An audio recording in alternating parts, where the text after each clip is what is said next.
Welcome to a special edition of The Point of View on Channel 1 Television, coming to you on the back of the inauguration of the President of Ghana, His Excellency John Dramani Mahama.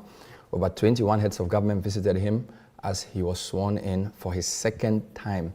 Among the prominent guests was his longtime friend and former President of South Africa, His Excellency President Jacob Zuma. Tonight we sit to chat with him about what he thinks of Ghana's democracy, his own politics in South Africa, where he almost nearly sent the ANC, the party he's founded and loved, back to opposition. He's now the official opposition party in South Africa. He heads over 58 members of parliament in that particular country. We'll speak to him about those issues and more when we come back.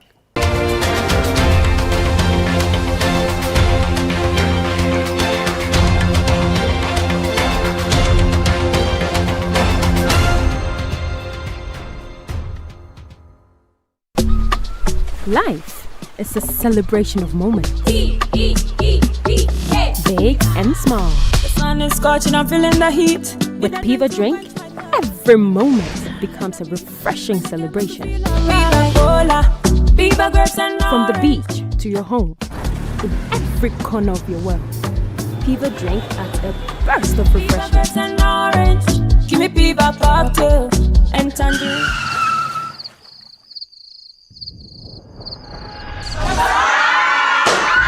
Celebrate every moment with Piva Drink. Refreshment for every occasion.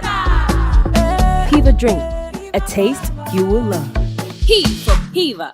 This advert is FDA approved.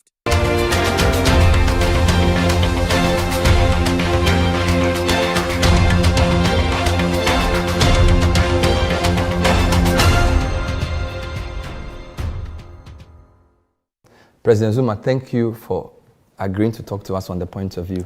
Good evening. Good evening, my brother. Welcome back to Ghana. Thank you very much. Is this one of your favorite African destinations? Yes, it is. It is a wonderful kind of destination and also historical in the continent. Why did you make it a point to be here at President Mahama's inauguration?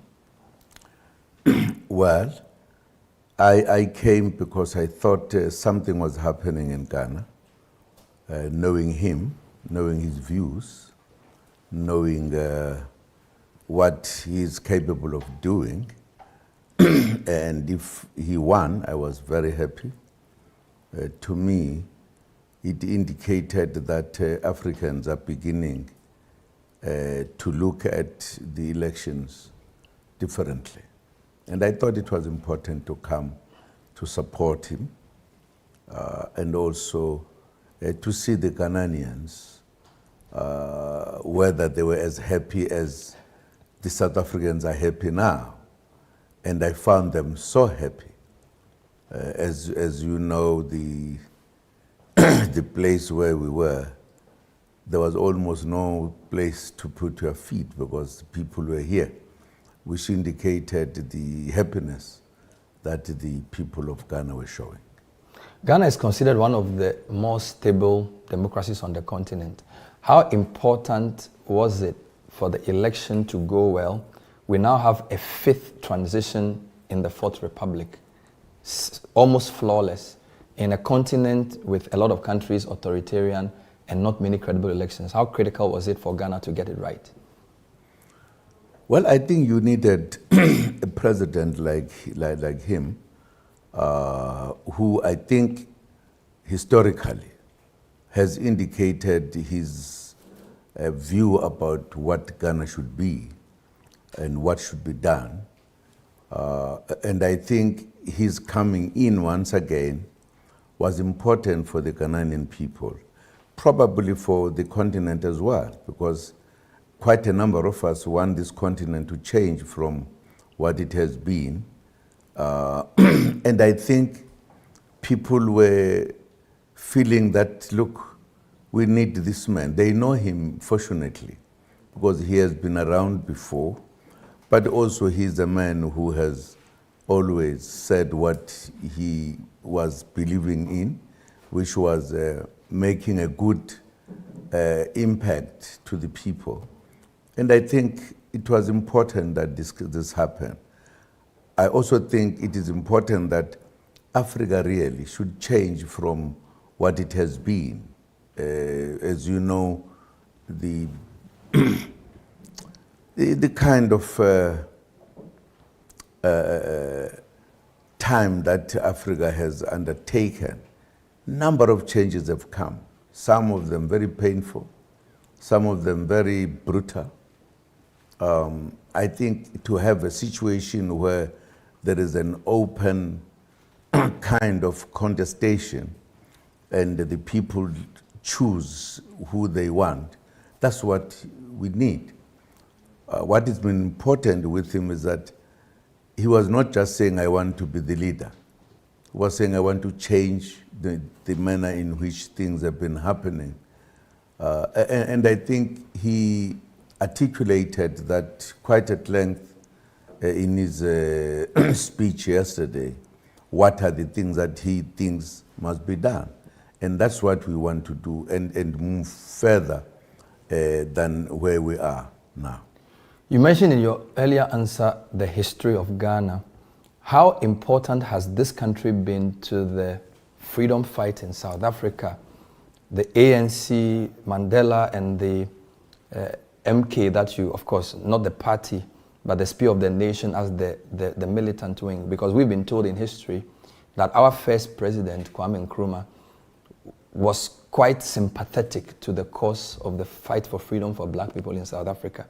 Being one of the key figures of that era, anything to say about the importance and the role of Ghana in your march towards freedom in South Africa?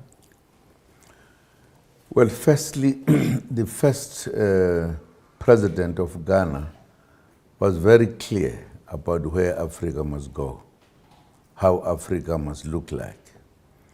I think he was very vocal about the freedom in Africa, what it means and how it should be. And I think that's the reason why our enemies felt that he should be removed.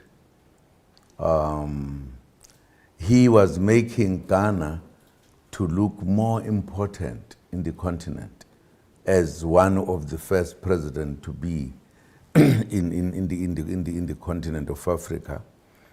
And of course, even when there had been coup d'etats or whatever, but I think Ghana has always showed itself that it is a country with very committed leaders, etc. But of course, things happen in the way at times people deal with things, etc. And therefore, Ghana remains an important country in the continent of Africa. And I think the coming in of the current one proved the point that Ghana still stands on the side of the people, wanting to move forward all the time. So we are very happy, and that's why we are here. I don't think we'd have come in big numbers as former president and president if that was not the case. I think the case was we see Ghana articulating what we believe needs to be the direction to where Africa must go. What is your assessment of the state of democracy in the continent?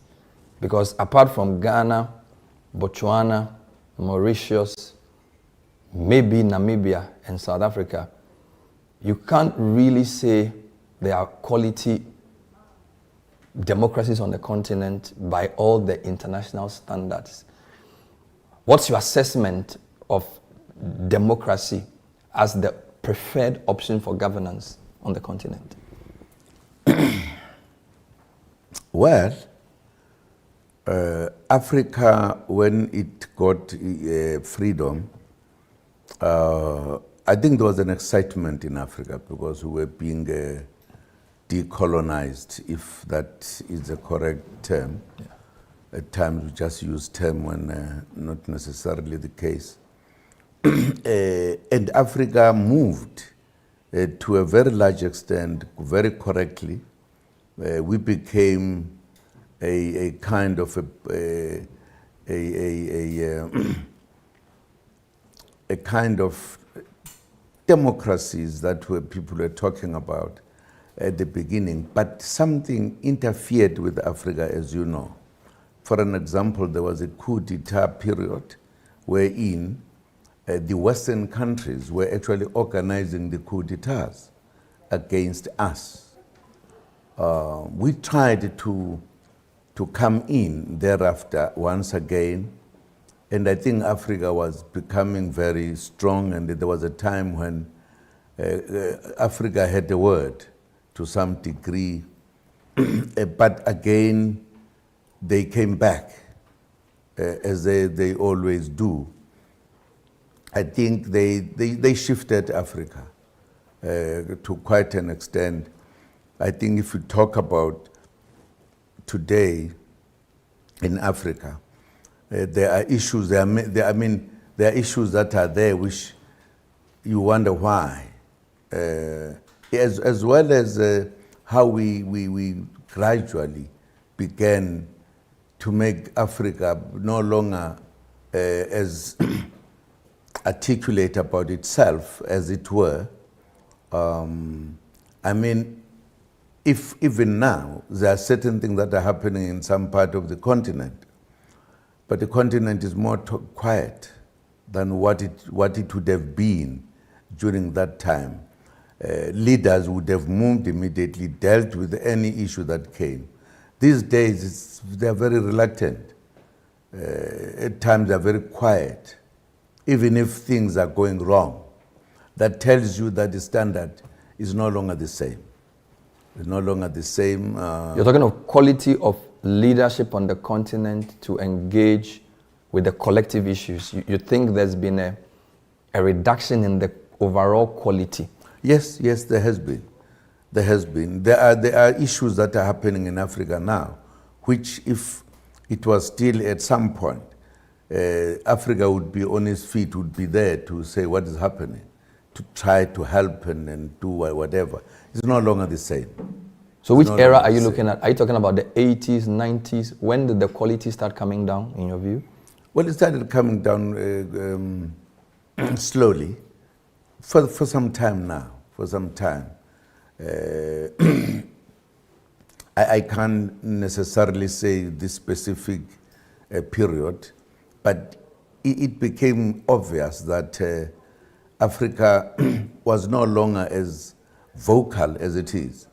There's a time that Africa, even in the United Nations, had a very high voice, known and felt throughout. You no longer have that.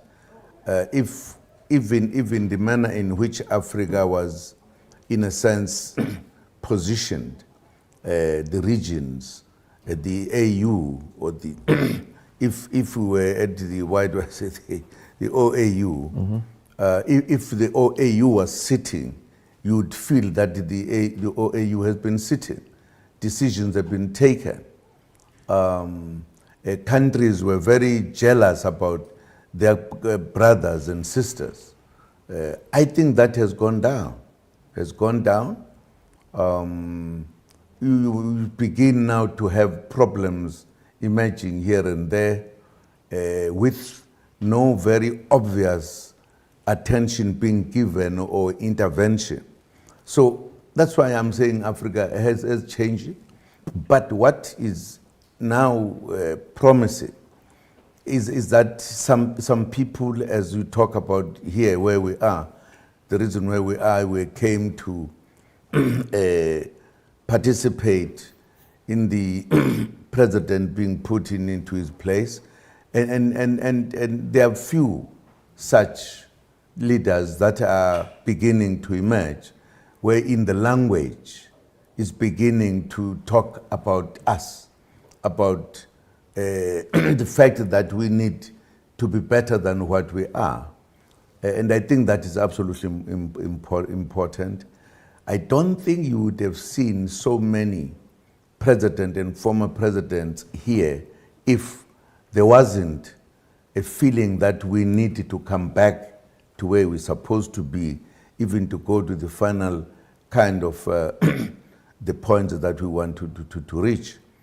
And I therefore feel, much as there may be difficulties, but I think there is an emerging feeling and emerging even articulation of the issues that face us as Africans.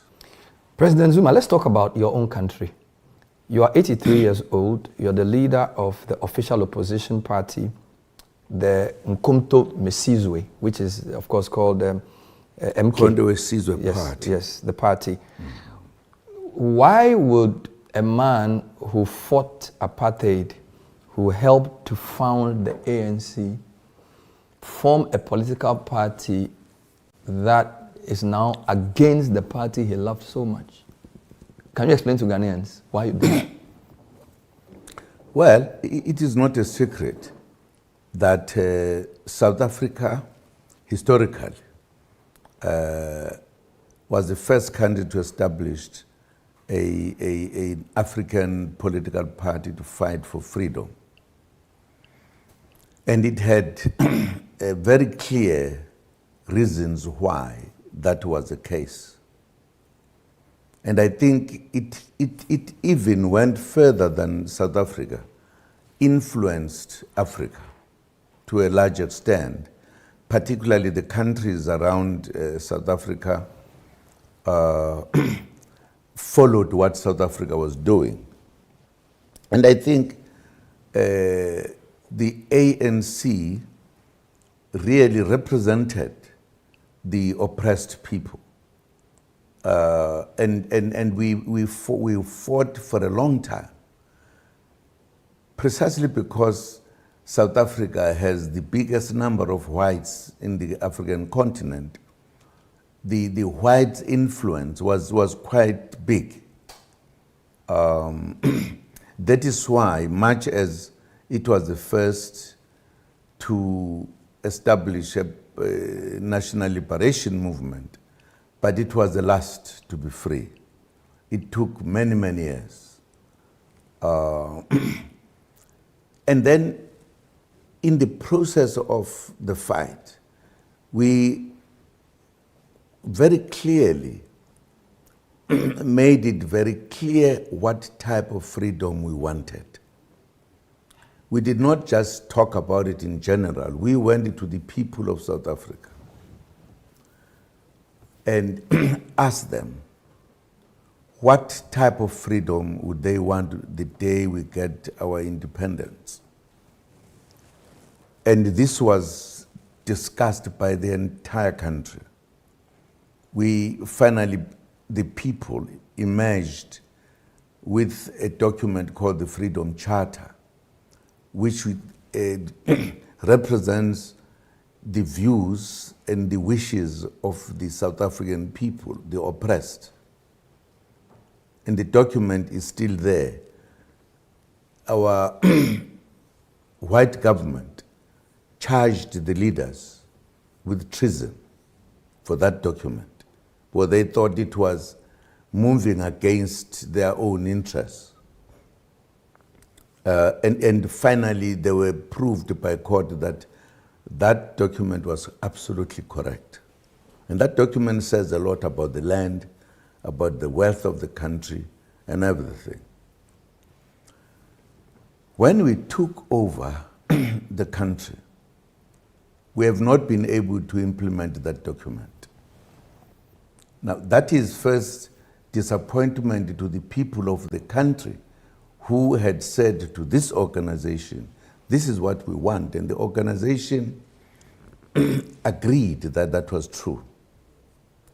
We had a tendency that the manner in which we reached our freedom, which we understood from a different kind of angle, that because there had been such a fight for a long time, we needed to have a kind of negotiations which will allow us to move. And the first point was, because we've been fighting for so long, we needed to get used to work together. That's why we had something called the what we call the government of national unity, because we're trying to unite the nation that had been fighting for so many people had died. Some died in prison, blah, blah, blah. But the belief was, once we finished the first term, the ANC then would take over, which indeed happened. Now, that's when it was supposed to implement its program, but it did not. This is the ANC under Mandela. That is starting from Mandela. From Mandela, Mandela only was in charge of the country for one term, which was the government of national unity. So he did not have to do any much things, except certain things. But thereafter, we're supposed to change and implement the will of the people that it had given us, that said to us, once you get free, there must be everything of what is in the Freedom Charter, right? It did not happen. But with time, as we were getting into the third, what is it? 30 years. Yeah, 30 years. We were faced with a situation wherein the situation was deteriorating rather than moving forward. For reasons which are very long to talk about. It was this, that because with time, the leaders who were emerging were no longer just moving slowly, perhaps undermining the power policies, etc. They were actually galloping to change and did not move the way we have been moving, wherein they were now moving away from the policies of the ANC, no longer talking about what the ANC stands for. In fact, quite a number of them being very friendly to those who were oppressing us before. But let me just get this timeline straight. So Mandela is president from 94 to 1999. Thabo Mbeki takes over from 99 to 2008. There's a 1 year gap with Mr. Motlanthe, and then you come in 2009 to 2018. So you've had a long time. So did this deterioration coincide with your leadership too? Because you said after Mandela's government of national unity, the next government could not implement the charter. So that must have been in Mbeki. So what did you do in your time to implement During my time, I'm sure if you look at the history of our country, you would see what I did. I did make attempts to implement what I believed needed to be implemented. You must also be aware that I could not finish my last term. I was, in fact, pushed out because the feeling was that I would be maybe doing a little bit more than what I had done. If you're in South Africa, South Africans will tell you what changes were brought during that time, because I was very clear that this is what we stood for, this is what I joined the organization for. But for the fact that I was trying to implement some of the things, it was then that if you were already maybe a journalist, you'll remember, I was given all the names, all the names by those who were feeling I should not be leading the country. And I finally was forced to resign because I was doing what I believed needed to be done. So I believed that, and I then went back and looked at the organization going down even faster in terms of not doing what it was supposed to be doing as directed by the people of the country. I even failed when I went to the conference when I was no longer the president to raise the issue, which I I made it public that I'm going to this conference to actually challenge the leadership of the ANC. Of the ANC. And it was in that conference that the national chairperson could not give me a space to speak. I complained. I went to him to say, but I wanted to speak. I had said I wanted to raise issues. And then I was told, okay, I can raise the issues in the what we call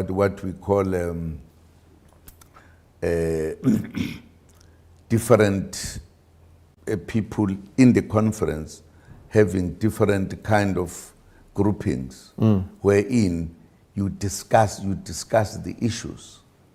They said I must discuss my issues. I did so. But my discussing that, it led them to do what they've never done in the history of the ANC, to postpone the conference for an unknown date. And that issue was never discussed again.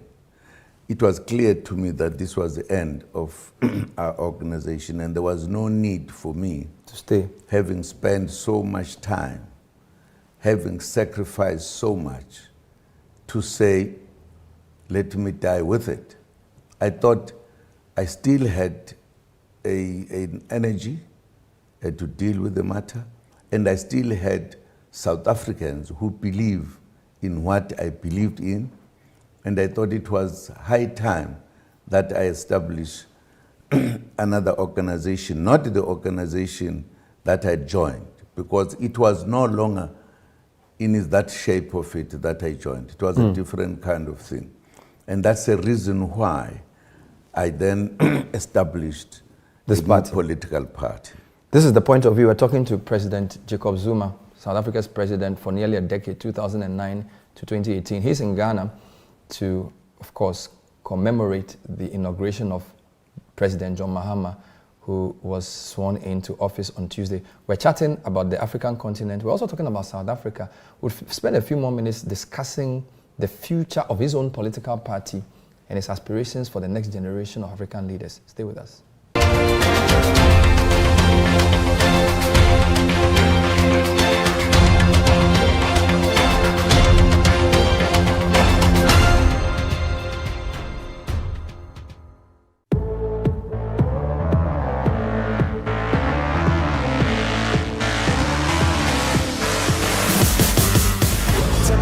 Is this thing on now? I've been working long like a marathon now.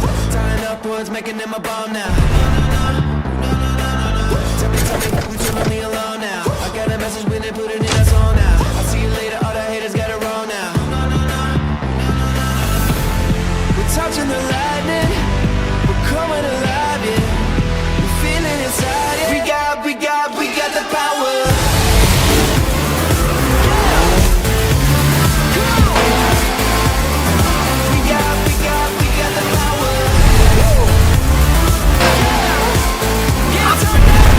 Tank 300, where power meets elegance. Call us on 0501 772222 or 0501 773333. Here's Kwame and Yao. After hours of planning, both have locked in the same perfect multi-bet. Big win for United, over 1.5. And both teams to score in the London Derby. But who could have picked Leicester over City? Or a high-scoring game at the Bridge? There's nothing worse than having your perfect multi-bet missing. But there's nothing better than having it saved. Bet saver, win, even if your bet misses. Fire pomudi ni agobio Ghana fuani age efri say ya your local spices na ya frafra dia ya sankofa natural spice me de go me jollof mu ni mi still ahodoma e ma ne dance Stanley the barbecue the go on sankofa natural spices and one you use 100% natural said the happen Adofo mamunye huge mistake sankofa natural spices FDA agi ejedi nkratu yatu Are you tired of roaming for your medications and can't find them? Do you want to speak to a pharmacist or simply need privacy when buying your medications? Do you want your drugs to be delivered to you at the comfort of your home or office? Then it's time to download the Drugnet app, spelled DRUGNET, from the Play Store or App Store to enjoy total convenience. Use Drugnet, your multiple award-winning online pharmacy, for prompt delivery of all your medications. For further inquiries on Drugnet, call 0593 159 139 or 0501 646 496. And remember, we also accept all private health insurance cards. Drugnet, your #1 online pharmacy.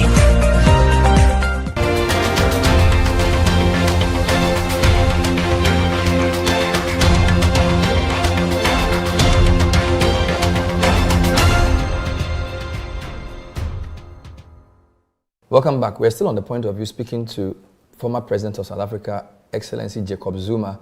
He's here in Ghana to basically witness the inauguration of his friend, John Dramani Mahama, who was sworn in as president on Tuesday. We're chatting about the continent, but also about South Africa. President Zuma, your tenure, for those of us looking from outside, you can say was mixed. You did some really good things. You made, for example, university education free for poor people. You also dealt with HIV/AIDS, but there was still a lot of challenge with the economy. There were power cuts. Some even accuse you of wasteful spending and corruption. So you've described how the party you were part of founding pushed you out. But would you say that in those 9 years that you were president, you acquitted yourself to a point of excellence, deserving to continue? I'm sure if you spoke to South Africans, will tell you that. I did a number of things, changing the country. It is precisely that my opponents did not like. That is why they felt I should not even finish a term, my second term rather, because they did not want me to do so. Some of the things we've just mentioned, I did that. Not just that, I changed a number of things. I was changing the economy of the country, which when I left, it was pushed out of the way. I was very clear what I was doing because I knew exactly what I was doing. Whoever said I did stole money, I did whatever, not a single one has produced even a smallest sweet that I ever took from a shop. Nothing. This was propaganda made deliberately just to push me away because I was actually implementing the policies of the black people in South Africa, and they did not want. Whites had bought black people who must stand against me, some of whom were in my own organization. That was the issue we were dealing with. And if that was not the case, when I established this party, I would not be having such a support to a point that on the very first elections, I've become the opposition. Official opposition. Wherein they took our votes and gave their friends our votes, making us not to succeed. And the case is ongoing now, which could result at my party getting all its what you call votes. And it might end up with us being in Are you suggesting that the elections for the 2024 were rigged and that you could have had more than the 58 seats you had? They were rigged. Seriously, there's evidence, overwhelming evidence to that. We would have won. And if this is the case, I don't think people would have voted for somebody whom they thought sold them out. It wouldn't. And I wouldn't be having the support I have now if that was the case. whatever they said, many who were told to say this Zuma is terrible have been actually apologizing to me in the country. Quite a number of them through the media, others talking to me. This, in my view, those who are against us realized that I was pushing what all South Africans from the time the Freedom Charter was established. I was pushing for that, and I will continue pushing for it. And that's why, therefore, the people of South Africa did not follow what the minority of whites and minority black were saying, because they knew exactly that we were following what was being given to us by the people of South Africa. So, let's be clear, is there a court case challenging some of the results? There is a court case, very serious one, challenging the interference that was made during the elections. Your performance has been described as impressive. 6 months, you won 58 seats. You have seats in 7 out of your 9 provinces. So that tells you that there is support for you. But there's a view that this is because of Zuma the person, not necessarily because the party has any structures. And we know that whilst great personalities can start things, you need strong institutions for them to last. Where is the succession plan? You're 83 years old. So yes, you've done very well in 6 months to do great in an election, but it appears this is just because of Zuma. If Zuma is not there, the party may not do that well. But can Zuma do that alone without the people? It's not possible. Can people within 1 year grow up to a point of actually taking the elections and being disturbed, being then the the party that is opposing government? I don't think it can just be the name. I think the people of South Africa, is not me. All I did was to tell them what is happening and what is the solution. And they've come to the solution. I don't think it's a matter you can say it just happened because of an individual. If, as an individual, I did not know that people support me, I would not have done it. It's because I knew, because the party that had been there before was moving out of the way, no longer following the policies that the people of South Africa gave us to proceed with. So I don't think it is because of just Jacob Zuma. Jacob Zuma, yes, because Jacob Zuma started fighting for the freedom at his young age. Zuma had always said, this is the truth I stand for. I've never changed. I've always said, told the people what was supposed to be done. And people have agreed with that because they know it. Your emergence as a party has affected the economic freedom fighters. There have been some high-profile defections from their party into yours. There's a view that those who believe the system is not working for the interest of black people should come together. Are there discussions with EFF and other parties like Inkatha to form a progressive coalition against what you consider to be the lost way of ANC and the DA? As the party that I established, I actually met the black parties, all black parties, except those who were going with the whites. Except ANC? Except the ANC as well. Okay. I had discussions with all those parties that we are talking about. No, not with IFP. Inkatha was not part. Because IFP had joined the whites.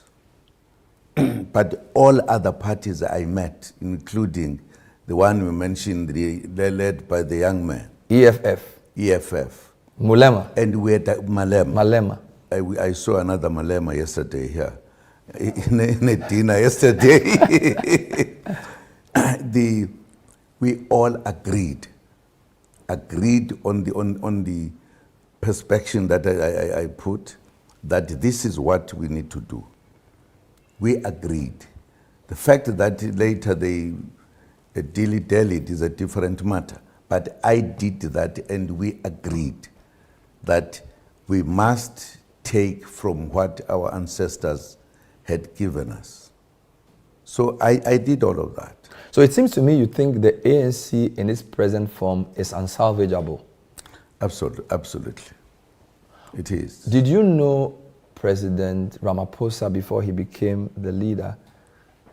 And why do you think it's gone so wrong? Indeed, the World Economic Forum in 2022 gave a warning that South Africa risks state collapse over unsustainable government spending, high unemployment, and collapsing infrastructure.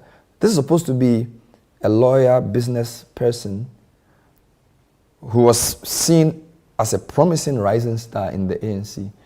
Why do you think it went so wrong for Ramaphosa? Well, I started knowing Ramaphosa when he emerged for the first time forming a trade union movement, the mining trade union movement. That's the first time I know him, and then thereafter I knew him better and more. But I don't think I would want to comment about that part. But I've known him then, during the struggle, when he was a trade union movement, not necessarily involved in the fighting for freedom, fighting for the rights of the workers. And I don't even want to go to that one because I would be unfair to him. But we do know that COSATU and trade unions have always been part of progressives. South Africa's ANC has always had a strong support from workers. So they are a very inalienable part of the party's muscle, correct? Yes, absolutely. But with him, it was a different matter, and I don't want to go further than that. Let's talk about the future of South Africa in terms of leadership succession, because one of the problems with many African countries is when a strong leader leaves the scene, it's very difficult to get his replacement. So a lot of them are replacing their leaders with their sons. Mandela handed over to Mbeki. In a sense, you are the third generation in that line. And of course, after you said you were kicked out. But there's a strong cry for new leadership. Is the young man of EFF the next generation for South Africa? Well, I don't know. Because you are talking about the Youth League in the Malema. Yes. They come from the ANC. They did not just emerge from anywhere else. They came from the ANC, dissatisfied with how the ANC treated him in particular, and then moved out and formed what we call, and then some people joined him.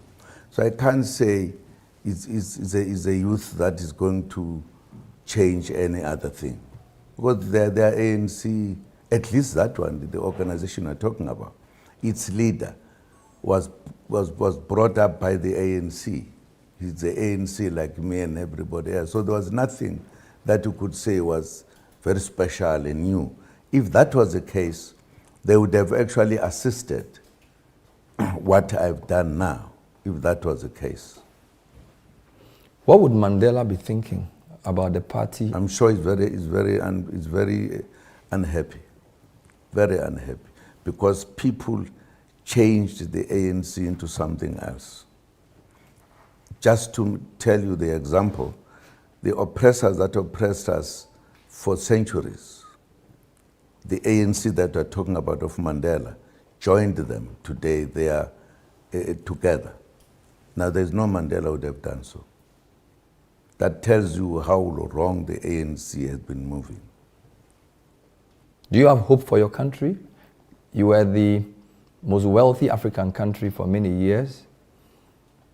A shining star in terms of even the freedom fight. When apartheid came to an end in 1994, everybody rejoiced. 2010 World Cup, everybody was happy you hosted for Africa. You've always held the flag for the continent at the international stage.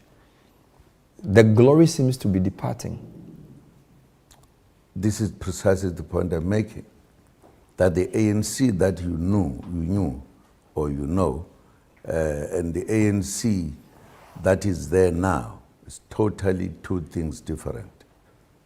It's no longer the ANC of Nelson Mandela and his colleagues, because you had a kind of a leadership that was now leading in a different direction altogether, that can take a decision to join the white party and say we are in the same kind of country.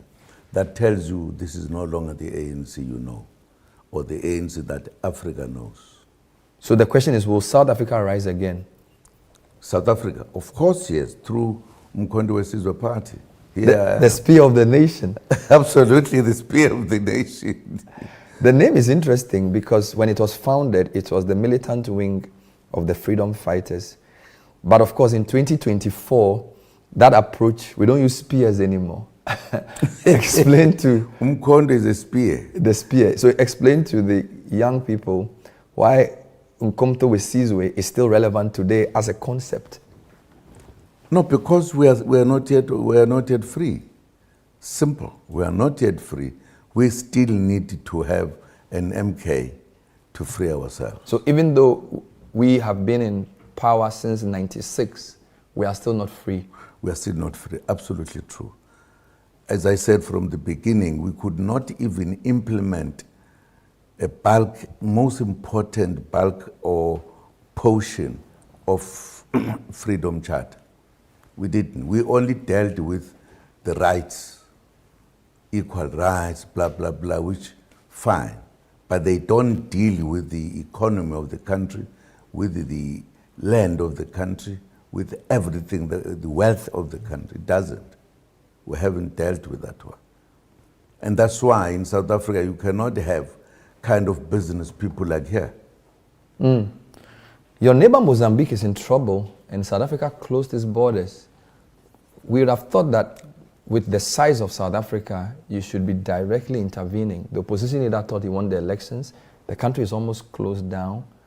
And SA has shut its borders.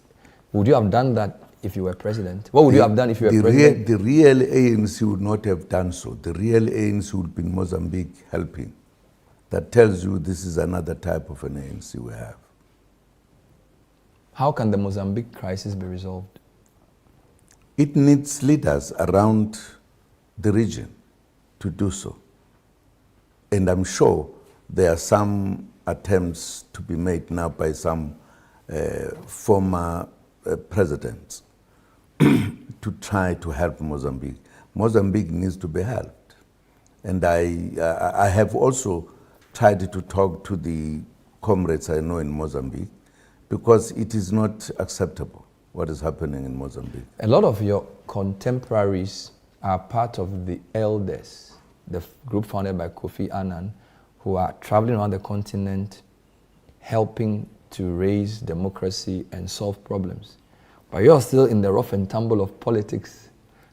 As an old man, should you not be doing that job of being a peace envoy, traveling to help democracy thrive?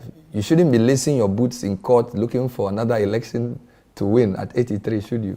I'm sure those who are doing so in their countries, they are in peace. In South Africa, I am not. That's simple. In South Africa, I have got to free the people of that country who are no longer yet free.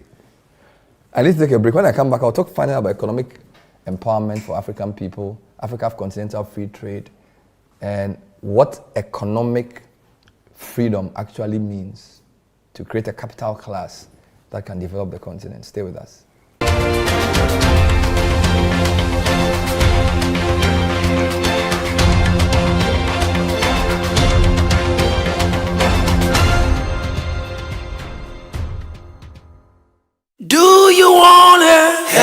healthy smile. Are you dreaming of a beautiful and brighter smile? A professional teeth whitening service can make that dream a reality. Hi, I'm Tanya from Bethel Dental Clinic, Ghana. Zoom Professional Whitening Treatment is safe and effective and can brighten your smile up to 7 shades. Here are the steps for professional whitening. First, the gums are protected by applying a barrier. Then, the whitening gel is applied to the teeth. After that, a light is applied for about 15 to 20 minutes to enhance the whitening process. This application is applied 2 to 4 times to get you a brighter smile in just one appointment. Yes, in just one appointment, you get a brighter smile. Please be aware that a checkup and a professional cleaning prior to dental office whitening are a must.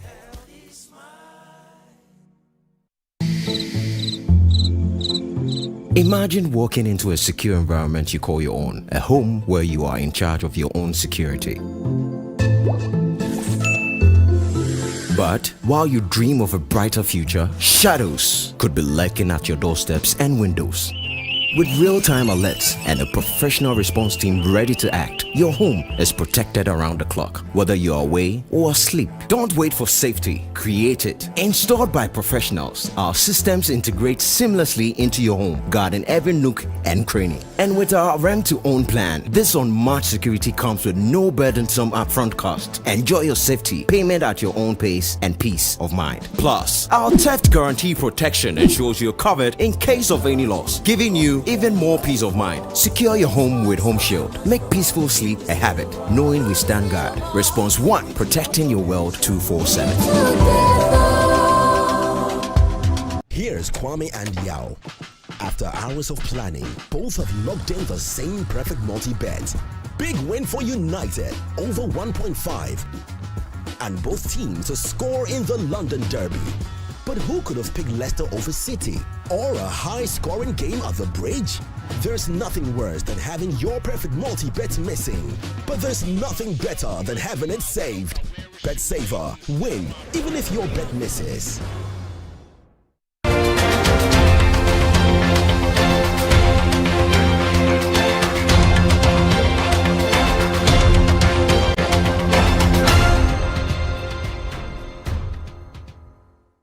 Welcome back. We're still talking to President Jacob Zuma, former South African president and leader of the Spear of the Nation, the political party that within 6 months almost took a third of the votes in South Africa, causing a stir. He's 83. He says he needs to liberate his people.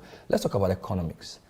The Africa Continental Free Trade Area has been launched and announced. Indeed, the man who heads the secretariat is from your country. But it appears there's a lot of talk. Africans don't buy from each other. They don't travel to each other's countries. They don't like each other's food. They still believe in Europe and America. And it appears it's really just a talk shop. What do you think needs to be done for that real power of intra-regional trade to take off? Part of the reason why we have established a new party and we are talking about real freedom in South Africa is precisely that point. If you are in South Africa, the wealth of that country underneath does not belong to black people. The wealth of that country along the sea is not belonging to black people. It belongs to the whites who came and who took that country into their hands. And therefore, you could not, as we are, having no resources, only resources with the whites, change the economy of the country. Impossible. For the economy is being handled by the whites who came, who are taking a lot of it out of South Africa. That's what it is. Part of the reason why we want to change South Africa, because we want that the economy of that country should belong as well to the blacks of that country. They don't have it yet. There are pockets of them who are trying, but even then, very difficult situation to reach any point. Poverty in South Africa, and have you been to Africa? South Africa? Oh yes, many times, yes. When we are in the big cities, what is next to the big cities? Shantytown. Townships. Townships. Are those people free? Why are they not having the big buildings and everything, or cities? They've got what they call kind of with something, we call it a small little thing that people create in order to come to the cities and stay there, literally, like people who are not owning the country, who are not part of the country, who did not vote. So we have a problem in South Africa, which is partly unique in its own way because of the number of the whites that came to South Africa in order to stay there to deal with blacks in the continent. So that is a problem we have. You can dream and talk about economy in our country, South Africa, but we as blacks will never be the ones who are handling the economy. The economy is being handled by other people. What's the best approach to deal with this? Because when you look at the Zimbabwe attempt by the former president, it was painted as trying to expropriate white-owned lands and farms, and Zimbabwe has suffered from a lot of sanctions for the approach of the former president of Zimbabwe, Mugabe. So is your party and are the progressives going to use a similar approach to say, look, the land is ours, the gold is ours, so give it back to us? Or is there going to be a more subtle, market-based approach to claiming what you believe is rightfully yours? Zimbabwe was punished, firstly by the British and all whites, because that position they took, where they were taking the economy from the whites. And therefore, they made it a point that they would not be able to do economy anywhere else. That's what they do. We in South Africa, we are not going to be the same because we are very clear what we are going to do. There is no person in South Africa who is going to be punished because of the steps we are going to take. For other reasons, which are not necessarily for me to talk about. We want to take the resources into our hands. Into our hands. Because for now, for an example, whether we talk about gold, diamond, and other things, they are not necessarily in the hands of the people. If they are not in the hands of the whites, they are in the hand of the government, holding it for the whites more than the blacks, in reality. Because even if in South Africa you want to be a miner, you don't have the resources. Because the laws are such that whatever you want to do, you must first and foremost have money. And you cannot do it when you don't have money. And therefore, we are not necessarily going to repeat what has happened probably in other countries. South Africa is a big economy. But we are saying the big economy can't belong to whites, not to us. We need to be party to it in terms of what is under the ground, what is under the water. And we are going to make the laws that are going to change how the economy must be handled. What's your assurance that it will not be just taking resources from white elite and giving it to black elite, when the real aim should be making it available fairly for the general population? Because there's a feeling of elite capture. And this is not just South Africa. Even in most sub-Saharan African countries, there's a feeling that when the colonialists left, the new governments just replaced them. They just became black, but they were elite, and they were also still milking the same resources. So power changed hands to black people, but ordinary people didn't benefit. That's what we are going to deal with. We are not going to allow black people to own everything when other black people are starving. That's not. That's why we are not just talking about taking the government. We are changing the laws, because it is the laws that are doing what is being done. Every other thing, for an example, in South Africa, no black is owning a bank. It's almost like, without saying you can't have a bank, but they make it so impossible for a black person to have a bank and deal with that kind of business, because the law says so. So still, after 30 years? Of course, yes. That's the reason why we wanted to change South Africa. Why didn't you change that law in the 90s? Sorry? Why couldn't you change the law in the time you were president? You couldn't change the law when you came there under what we call negotiations. Countries that have succeeded are those that came in and took over, and then we take everything to a side. There we had to negotiate. Wow. And then it is the negotiations that said we can now start and have a country where we'll all be together, and then you'll have your own.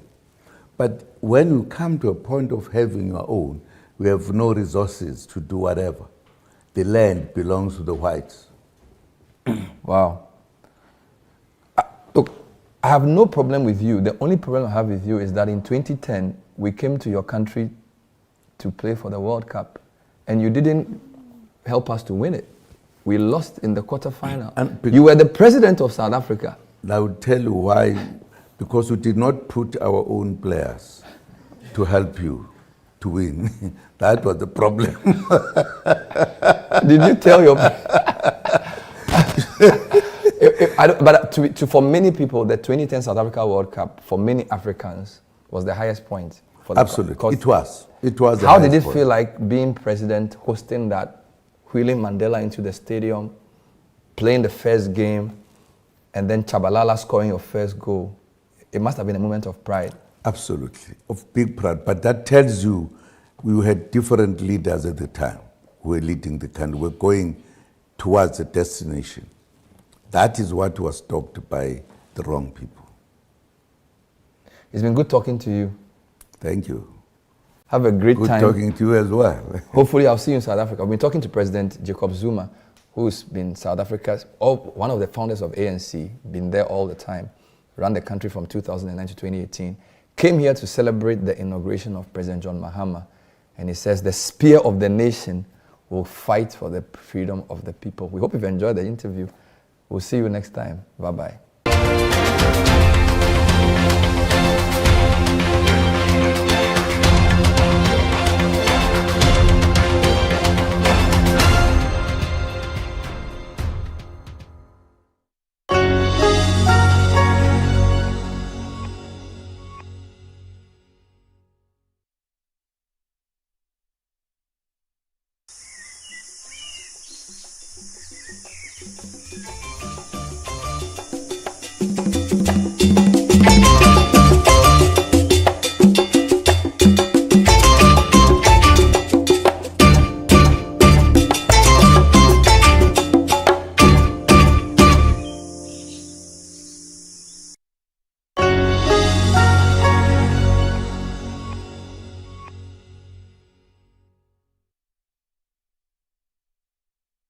Ago.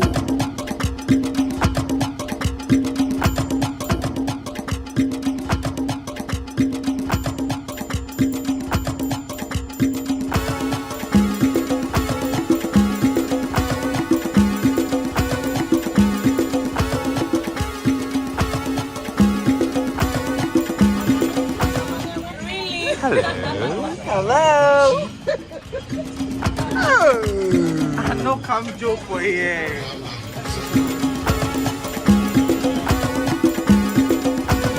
Good morning.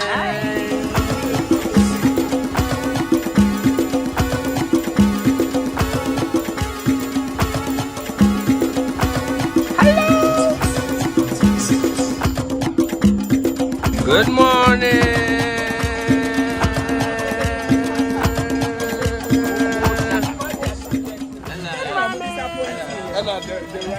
hamburger we don't make fun with their toe. It's a combination of talent in burger.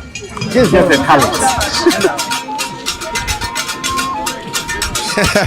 All right, so we're halfway through the 2023 edition of the Heritage Caravan. Today we will be continuing with our journey, but then let me just do a recap of where we've been to so far. So we started our trip from the Greater Accra region to the Volta region. To be precise, we went to Amejope, where we used the canopy walkway. It was a very long hurdle for a lot of patrons, but hey, most of them, after the tiring walk, they say that it was still enjoying for them. And so we moved from there and went to lodge at the Royal Senchi Hotel. Luxury is what you can use to describe what we saw there. Great food, great music, because it was topped up by the Kwampa musical band. And oh my gee, you know how they do it. Well, we moved from there and then had to come all the way south to the Ashanti region. That was where the Bonre art culture was ready for us to give us an experience. We were taught a number of things. We were taught about the kente, how we get it done, and even the types of kente we even have here in the country. And remember, that was sponsored by European Union in Ghana, and so it was a very great episode there. Well, from there, we also went to lodge at the Noda Hotel and had to continue our journey to the Upper East region. That was a long journey. Trust me, we had to